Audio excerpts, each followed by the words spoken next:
देशभरात नीट परीक्षेच्या प्रश्नपत्रिका फुटल्यानंतर यंदाच्या परीक्षेसाठी प्रशासनानं विशेष खबरदारी घेतली आहे। 21 जून रोजी होणाऱ्या नीट परीक्षेच्या पार्श्वभूमीवर मुंबईहून प्रश्नपत्रिका थेट हेलिकॉप्टरनं अमरावतीत आणण्यात आल्या। कडक पोलीस बंदोबस्त आणि सुमारे 15 वाहनांच्या ताफ्यातून या प्रश्नपत्रिका अमरावती जिल्हा कोषागारात सुरक्षितपणे पोहोचवण्यात आल्या। 21 जून रोजी होणाऱ्या राष्ट्रीय पात्रता व प्रवेश प्रक्रिया अर्थात नीट परीक्षेच्या पार्श्वभूमीवर अमरावती जिल्हा प्रशासनाने सुरक्षा व्यवस्थेला सर्वोच्च प्राधान्य दिलंय।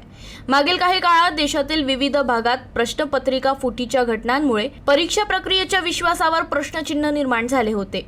त्यामुळे यंदा कोणताही धोका पत्करला जाणार नाही याची प्रशासनाने विशेष काळजी घेतली आहे। याच अनुषंगाने नीट परीक्षेच्या प्रश्नपत्रिका मुंबईहून थेट हेलिकॉप्टरद्वारे अमरावतीत आणण्यात आल्या। हेलिकॉप्टर अमरावतीत दाखल होताच प्रश्नपत्रिकांची सुरक्षितरित्या वाहतूक करण्यासाठी सुमारे 15 वाहनांचा विशेष ताफा तैनात करण्यात आला होता।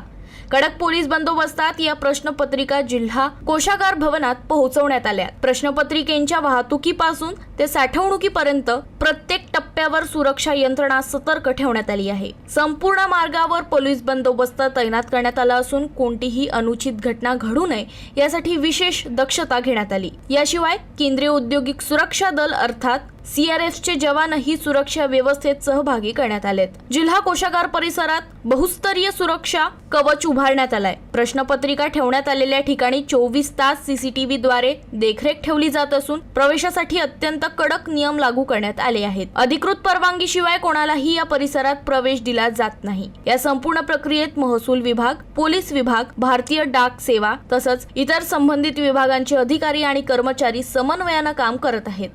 प्रश्नपत्रिकांच्या सुरक्षतेसाठी प्रत्येक हालचालींची नोंद ठेवण्यात येत असून सर्व प्रक्रिया नियमांनुसार पार पाडल्या जात आहेत। नीट परीक्षेची पारदर्शकता आणि गोपनीयता अबाधित राखण्यासाठी प्रशासनाने यंदा अभूतपूर्व उपाययोजना केल्या आहेत। त्यामुळे 21 जून रोजी होणारी परीक्षा सुरक्षित, सुरळीत आणि कोणत्याही गैरप्रकारांशिवाय पार पडेल असा विश्वास प्रशासनाने व्यक्त केला।